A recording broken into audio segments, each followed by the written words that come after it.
Hello people, this is FisherTwelve back with another exciting video for you guys today, as always, and today, let's talk Smackdown. So this was the go-home show before the Battleground pay-per-view this Sunday, and the show kicked off with a segment or a promo with Jinder Mahal showcasing the Punjabi Prison. Nothing really special here. Jinder sort of did his thing, Randy Orton interrupted and said his thing, and one thing I did notice, and I've been noticing this for a couple weeks, is that ever since Jinder became champion, he's been a lot more soft-spoken. His voice seems a little bit raspy almost. Like, I remember the week before he became champion, he cut this promo and it was like he was yelling into the mic, and now it sounds like he's just very, very hushed. It's hushed tones. I don't know if that's a cultural thing, or if he has laryngitis or something like that. I don't know if it's intentional or not.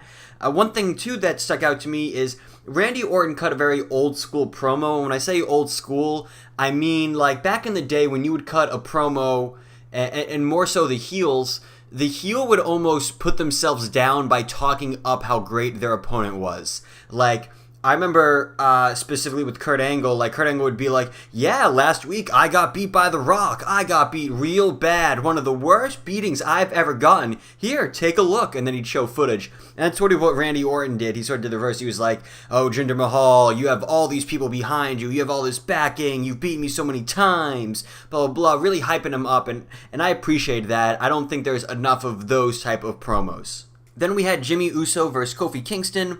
This was an okay match. I guess it sort of had a heel finish. I don't really know if countering a crossbody is a heel finish, but it's pretty much the opposite booking of last week. Just to comment too, I don't really understand what the Usos' gimmick is. Is it just themselves, or is it something? I don't really know. That's always just been a question in the back of my mind. Then we had an interview with Chad Gable, sort of to follow up on the news that we heard on Monday night, Jason Jordan being Kurt Angle's illegitimate child. Nothing really stuck out, or nothing was really that special about this interview. One thing that did stick out to me was that in this giant story that we have, Jason Jordan tells Corey Graves about this situation, but doesn't tell his tag team partner, Chad Gable. If you were looking for a plot hole, I'm sure there's others, but that would just be one that I would present. And overall, I'm just really looking forward to Chad Gable's singles run. I think he's an awesome competitor. AJ Styles said it himself on SmackDown, so we'll see what the future holds for Chad Gable. Then we had the in-ring debut of Mike Kanellis versus Sami Zayn. I thought this was a fine match. It was mostly Sami, I would say 90% of the match, 85% of the match. So it was really just an okay showing for Mike. I'm curious why this wasn't on their pay-per-view. You figure that, Mike Kanellis, sort of a hot name in the indie scene, some history in TNA. You think a name like that, and Maria coming back, you want their first in-ring debut to be on the pay-per-view, so maybe they have some time to just show off some stuff. I don't really know what the decision was. Maybe they didn't think they'd have enough time.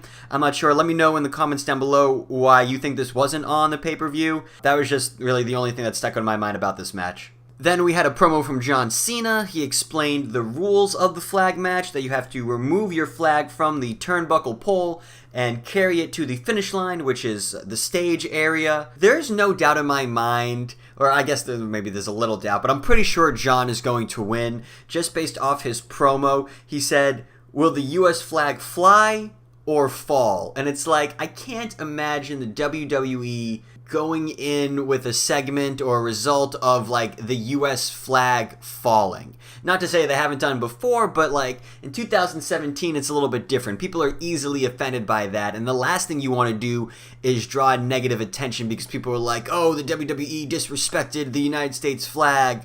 So I feel pretty confident that John Cena is going to get the win, and that sort of frustrates me a little bit because I'd like to see Rusev get a win just based off his first feud since his injury. This is also John's first feud too, so I guess you can make the argument both ways, but we'll see what happens at Battleground.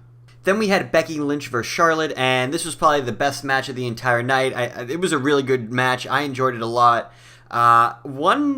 One comment is on Twitter, Roadog had said, or he was responding to people saying that they've cut the pyro from SmackDown. He responded by saying, like, you don't need pyro to make a show or whatnot. But then they also cut back on the smoke shooters for Becky's entrance, or the steam shooters. I don't really know what you would call them. So I just thought it was funny. They're like making cutting costs in the special effects of the show, just something I noticed. And then Natalya was on commentary for this match. Her criticism of Charlotte cannot be that Charlotte benefits from her last name, because everything Natalya does is pretty much heart-based. She uses the best there is, best there was, best there ever will be slogan. She uses the same sort of music. She uses the pink and black. It's like she copies more from the Hart family than Charlotte does from Ric Flair. So I just why isn't someone telling Natalya hey, you know what, this really isn't a good look for you. You don't really have a case to make because you kind of do it the same, if not worse, than she does. Then we had the Fashion Files segment, or the Fashion X-Files as it was this week, and I absolutely love these segments. I think they get better every week. We had a cameo from Aiden English, which was hilarious. I usually get caught up in these trying to read the funny bulletin boards in the back. This week they had George the Animal Steel, and it was a picture of Bigfoot, which was, I thought, pretty funny. And they did say that this was to be concluded at Battleground, so hopefully we see who destroyed their office and who attacked them and figure out all that. And in the main event, we had AJ Styles and Shinsuke Nakamura versus Kevin Owens and Baron Corbin.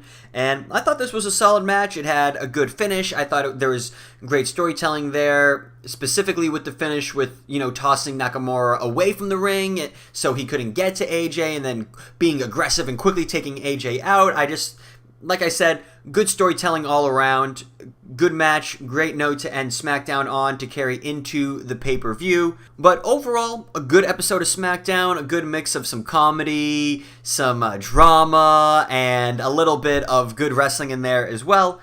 So, like I said, good episode of SmackDown, and really hyped it up for the Battleground pay-per-view, or at least was a good go-home show for the pay-per-view, and just highlighting the matches that we have there. We have the 5-way for the number 1 contendership for the Women's Championship. We have AJ Styles versus Owens for the U.S. title. We have Baron Corbin versus Shinsuke Nakamura in just sort of a grudge match. We have the New Day versus the Usos for the Tag Team Championship.